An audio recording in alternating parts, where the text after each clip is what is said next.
One Piece Chapter 10,040 has dropped, and not only do we get the ending of the Big Mom fight, we get a huge lore dump. The cover story continues with the Germa review of basically what happened after the fight at Whole Cake Island, and we see that Niji and Yonji are thinking about their defeat at Big Mom's hands. Now if you take a look at the surrounding area where they're in the book and the surrounding area in the mind of the fight, they look pretty much the same, so we can assume that whatever fight they were engaged in took place here.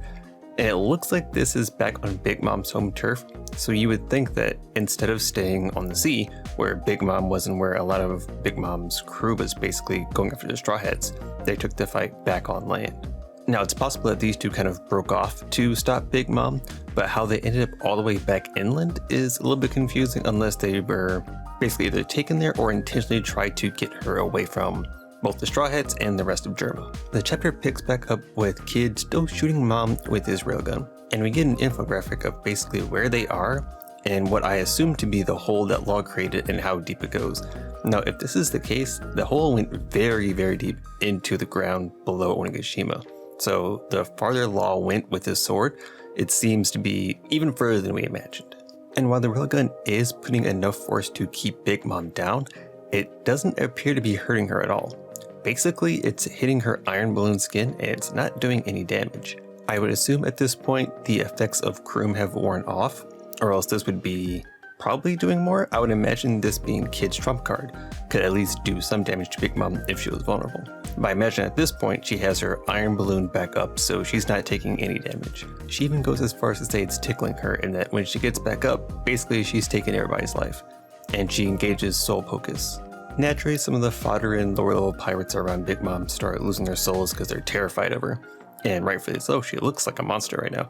And she even starts unleashing waves of Conqueror's Haki from what it seems. You can see like the black lightning and the sparks going off her body. So it seems like she's doing something similar to what she did in Whole Cake, basically where she's exuding just awesome amounts of Conqueror's Haki. Even so, Kid and Law are not afraid, and that's what we expect. I mean, this entire arc has been about how they really don't fear the Yonko and how they're trying to take them down, so it makes sense that they're not going to fall for the fear, the Soul Pocus. They're going to be fine from that. And instead of being afraid, they line up their next attacks. Kid is going to use his railgun even further, pretty much another round burst, to push Big Mom even further into the ground, keep her from getting up. And then we see Law create a room, but he creates the entire circle in his hand. Now, normally we kind of see a flat disc, kind of a wisp, and then it expands into a room.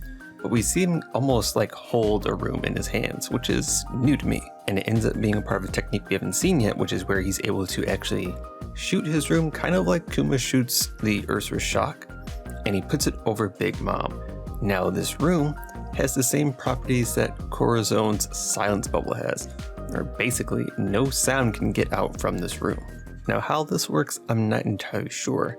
I would assume that the room itself is canceling out the vibrations of sound from exiting the bubble, but I'm not entirely sure if Law has that in his kit. Well, apparently he does, or he has something similar to it because he's canceling out Big Mom's sound. And all while Law is doing this, we have Misery coming up behind him trying to attack him and save Big Mom.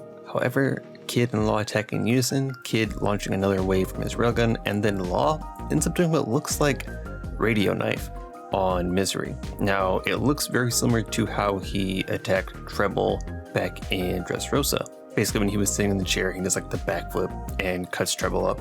It looks very similar to that, although I don't exactly see the electricity going through his sword like it did with Radio Knife.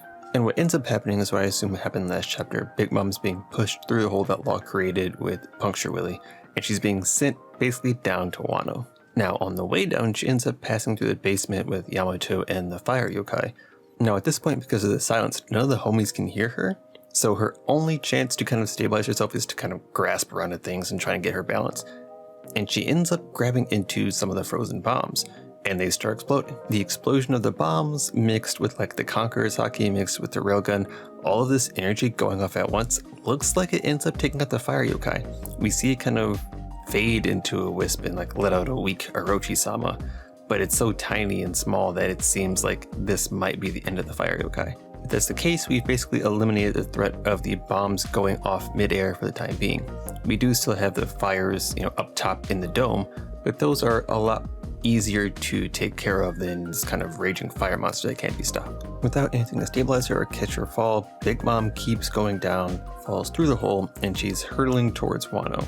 And as she's falling towards Wano, she kind of has this inner monologue about Roger and what he did to pretty much engage this pirate era. She's basically upset with Roger for encouraging all of these new rookies to pretty much flood the world of piracy and start looking for One Piece. And then she gets into some really interesting dialogue about if One Piece is real. Now, we get the revelation from Whitebeard that One Piece exists, and we know that Roger told Whitebeard everything about what he found. All that information has been given, so we know it exists, but it's odd to see Big Mom almost question it, like, what is she really doing? What's she going for? In a way, it kind of humanizes her because you basically have her looking at her goals, looking at what she's been trying to do for such a long time, and question it. She's wondering if this treasure actually exists, if, there's a way to get there, how to get there. She even talks about how she doesn't have any information on where it is, what it is, if Wano is tied to it. And the fact that she says, is Wano tied to it, I think pretty much confirms that Wano is tied to One Piece. And we know that there are some connections between Wano and now Zunisha, Joy Boy, the One Piece. All of that is definitely connected.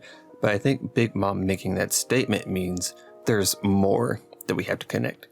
Other than what we've been given here, there's more to connect. Before she hits the ground, she does mention that, this is not going to be enough to kill her. And I think most of us assumed that this wasn't going to be where Big Mom completely falls. Defeated is a strong word. I think basically she's out of this fight and she's not getting back up to Onigashima because she doesn't have Hera, she doesn't have Zeus, she doesn't have Prometheus, she doesn't have anybody with her. So her chances of getting back up to Onigashima are pretty slim, and I think she's probably done with that whole fight. But she hits the ground with a massive explosion, and they qualify as Law and Kid being the victors of their fight, which they did. They won their fight. They won in the way I was expecting them to, where they don't necessarily defeat Big Mom, but they get her out of the picture. Now, while the explosion is completely silent because of Law's room, the height of basically the mushroom cloud extends past the height of the flower capital. We can see it in the left corner there. We can see the mushroom cloud, and it's taller than the entirety of the Wano Island, the mainland. So even if they don't hear it, I would really hope people see the giant mushroom cloud of destruction out, in the distance, and then look up and see the giant island floating towards them, because for some reason people still haven't seen it yet. Kid and Law are tired after a job well done, and you have all of their crew running up and cheering for them, it's really nice because you had everyone on the sidelines basically cheering them on no matter what, and they were facing off against Big Mom, Yonko, and their crew didn't back down from cheering. So it's just a little wholesome moment at the end there, and we see, oddly enough, Law has some ellipses, so he's not saying anything. I'm wondering if he's kind of relieved that his crew's safe, his crew's fine, and they're cheering for him. Kid seems to be completely passed out. And then the last chunk of the chapter, the final page, is dedicated to a lore drop.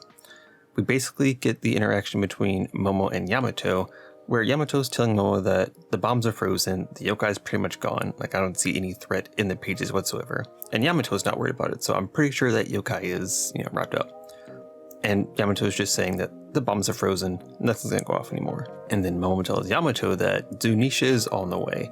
And Yamato immediately recognizes Zunisha because of what Oden put in the journal.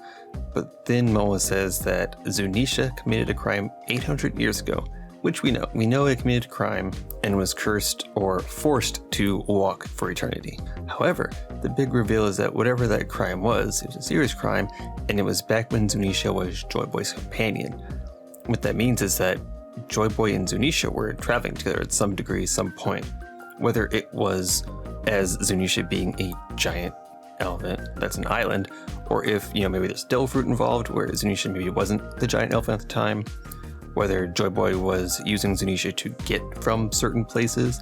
What they did together is still obviously in question, and this gives a bit more credence to Joy Boy being a giant and then kind of the giant straw hat. So we kind of get this lore that it starts putting things together. We have options to kind of put some pieces together and figure out, a little more about Joy Boy, more about Zunisha, more about the crime 800 years ago, the Void Century. So, each one of these little drops gives us more time to think. And we're on break, so obviously we're going to see some theories pop up. I plan to do some of my own, but we're going to see a lot of things come together here about basically what Momo said here, what the Gorosei said a couple of chapters back, and then what we've learned from Roger's journey through the Grand Line. All in all, it was a good chapter. I think I'm pretty happy with the way Big Mom got defeated. You know, she wasn't completely KO'd, and it gives Kid-in-Law enough credence to say that they defeated Yonko. The way it happened here makes me very confident that this isn't going to negatively affect Big Mom's Yonko status. I don't think it's going to, fade. I don't think she's going to lose credibility in the pirate world. I think it's going to be a blemish on her record for sure. But ultimately, the effects aren't going to be that detrimental. And now we're basically looking to see how Luffy and Kaido's fight wraps up. But that's it for now. I will catch you guys on the next one. Please like, comment, subscribe, and have a good one.